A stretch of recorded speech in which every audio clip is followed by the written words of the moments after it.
What's up, everybody? Welcome to another episode of BWT. I'm your host, Teddy, and today we are going to recap games 1 and 2 of the ALCS and then give you a little preview on game 3 happening Wednesday night.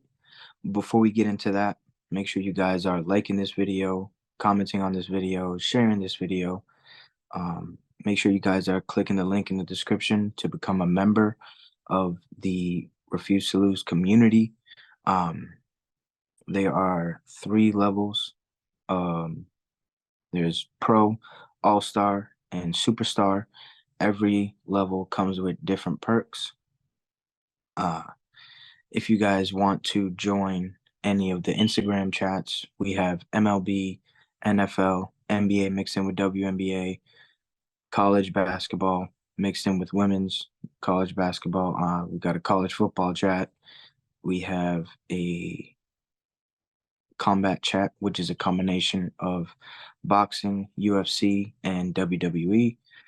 Make sure you guys are clicking the link in the description to become a member of the community, and make sure you guys are hitting that sub button. We're getting closer to our goal every day.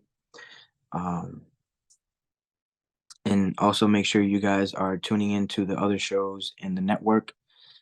We have the Refuse to Lose show with Dave, Tomo, and Joe. You got BWT here with me. You've got CTC, Carl Talking College. You've got FFC, Fantasy Football with Combs. You've got the Joe Jordan Show, and you have Dave's Doghouse. We are working hard to give you guys all the news that you need for sports right now. We want to be a place where you can find everything, all sports related, with one click of the button. So make sure you guys are tuning in to all the other shows to make sure that you are filled in with all news sports related. Let's get into game 1. We've got the scoring getting started with Jonah Heim RBI single in the top of the second, and then Leody Tavares hits a solo home run to make it 2-0 on a Justin Verlander curveball. He hung it, and you know what they say: you hang them, we bang them. And that was the only scoring that happened in game 1. The final score was 2-0. Some notables: you have the winning pitcher was Jordan Montgomery, ex-Yankee. He went 6 1/3 of an inning, letting up 5 hits, no earned runs, 1 walk, 6 Ks. And in those 6 Ks, he struck out Yordan Alvarez 3 times. He has a 2.08 ERA. The losing pitcher was Verlander. He pitched 6 2/3 of an inning, giving up 6 hits, 2 earned runs, 2 walks, and 5 Ks. That brings his ERA to a 1.42.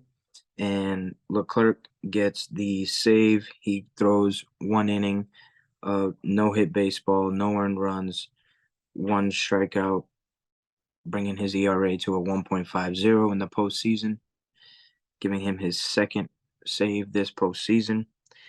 And the Rangers continue to stay hot, 6-0 after game 1.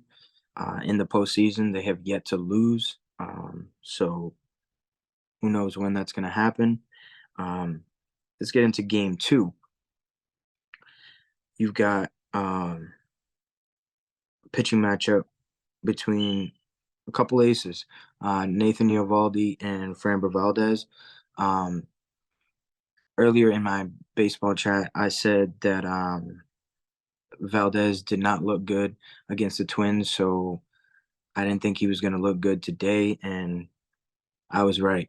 In the top of the first, there was an error by Valdez that ended up bringing in a run. The Rangers go up 1-0, and then Adolis Garcia hits an RBI single to go up 2-0. Mitch Garver hits an RBI single to go up 3-0, and Nathaniel Lowe hits an RBI single to go up 4-0. And then in the bottom of the second, Yordan Alvarez continues to stay red hot, hitting his 5th home run of the postseason.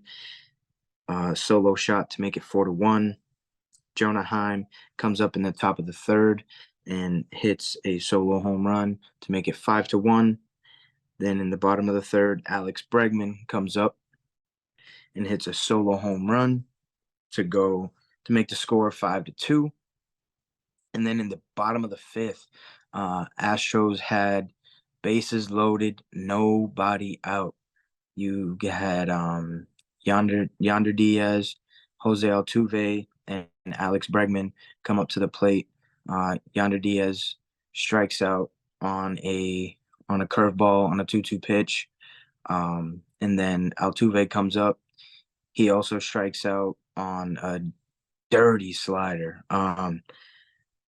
Eovaldi threw probably his best slider or the best splitter of the night on that pitch to strike him out. And then the next batter, Bregman, grounds out to third to end the inning.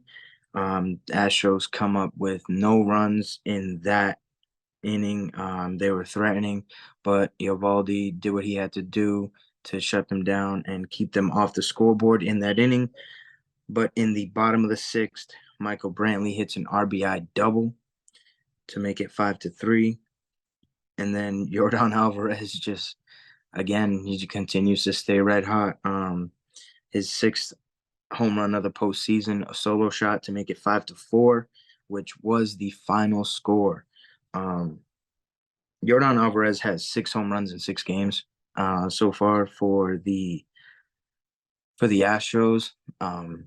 If I'm the Rangers, I'm not pitching to this man. The only time that I'm pitching to him is if we're up like 3, 4, maybe 5 runs, and there's nobody on base, right? To where a solo shot really can't hurt you. But again, that can give the team some momentum.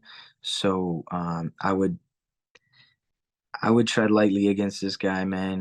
He just turns up in the off season, in the postseason.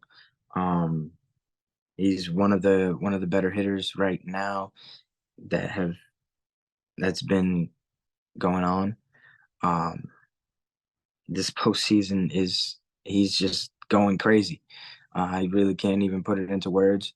As you can tell, I was fumbling right there. But yeah. Your winning pitcher was Nathan Eovaldi. He threw 6 innings, giving up 5 hits, 3 earned runs, 1 walk, 9 Ks, and allowing 2 home runs, 1 to Alvarez and 1 to Alex Bregman. His ERA is now a 2.29. The losing pitcher was obviously Framber Valdez. He only threw 2 innings and 2 2/3 of an inning, giving up 7 hits, 4 earned runs, 1 walk, 6 Ks, giving up 1 home run. His ERA is now an 11.57. And Leclerc comes in for his 3rd save of the postseason. He comes in after Chapman comes in the 8th and allows that home run to Alvarez. He comes in, throws 1 1/3 of an inning, giving up no hits and no earned runs for his 3rd save of the postseason. There were a couple outs in that 9th inning to where the Astros flew out to the warning track. Jeremy Pena took a high fastball to right field to the warning track. Adolis Garcia was able to chase it down and make the play.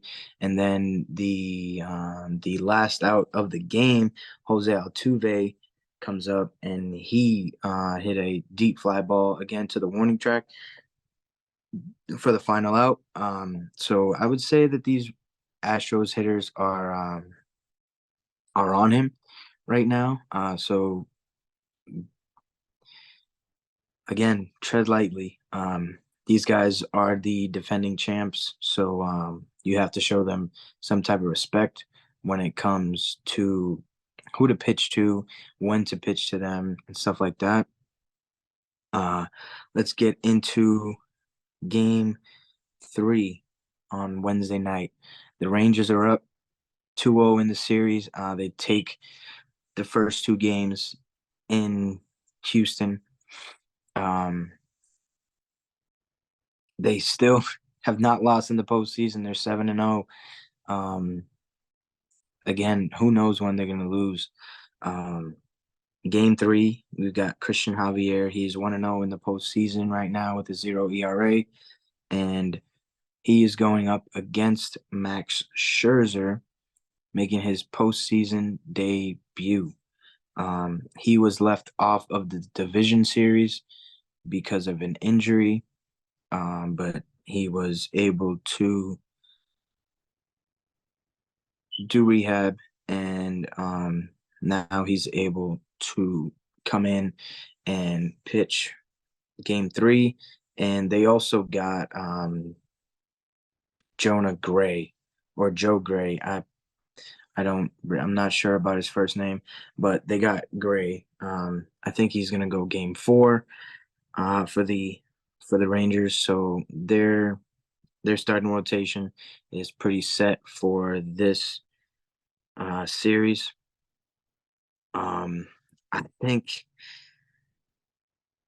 I said it in the beginning, Rangers in 7.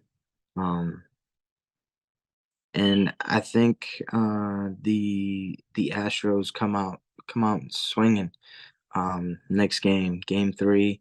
I know Scherzer, he's dealt with injuries the past couple seasons. I know he's going to be amped to pitch game 3 with a chance to go up 3-0 in this series. So it's going to be fun. Make sure you have your popcorn ready because you don't want to miss this. That's all we've got for you guys today. Peace.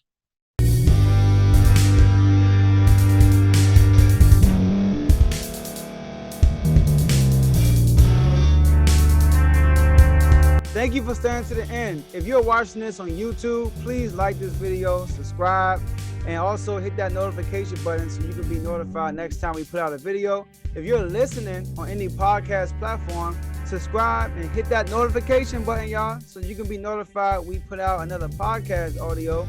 And last but not least, hit that share button. No matter what you're listening to or watching it, hit that share button and send it to somebody that you know that would love to watch this episode you just listened to. So once again, thank you for staying to the end, and we'll see y'all in the next episode.